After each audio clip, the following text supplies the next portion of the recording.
Tonight in 7 News Flashback, the Queen in Queensland.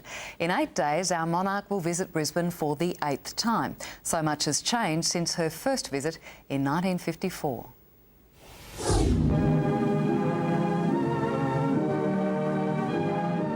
Until 1954, this was how Queenslanders saw the Queen during the playing of the national anthem at the local picture show. But when a tour was announced, Brisbane got dressed up. This is George Street, Brisbane, the age-mellowed Treasury Building, Victoria Bridge, named after Her Majesty's great-grandmother. And so appropriately to King George V Square, named in honour of Her Majesty's grandfather. By night, the city glowed with anticipation. Thousands of people flew over the city in special night flights organised by aviation companies. And by day, she arrived. Yes, that's the Royal Aircraft. History is made as Her Majesty, closely followed by His Royal Highness, steps down the gangway and sets foot on Queensland soil. The first visit by a ruling monarch lasted 10 days. I could see that the Land Rover would pass within inches of where I was standing, and I cheered and cheered and cheered. In the crowd, an 11-year-old brownie who'd caught the train up from Southport.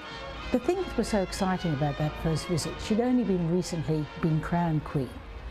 We hadn't experienced a Queen. In her 20s, Sally Ann Atkinson met the Queen while working as a journalist on the 1963 tour. The thing I remember was that we were at a lunch and the Queen put her lipstick on at the table, which my mother had always told me was not done. The Queen sailed up the Brisbane River in 1970, returning in 1977 for her Silver Jubilee, then in 1982 for the Commonwealth Games, before opening Expo in 1988.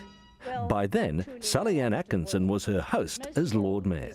She's there as a symbol of strength and endurance. The Royals last visited in 2002.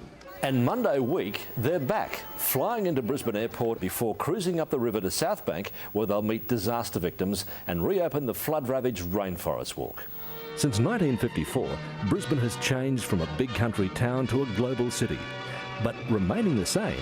One Queen all the way through. So it would be lovely to be able to sit down with the Queen and just say, right, Your Majesty, now what do you think of Brisbane and the changes that have happened?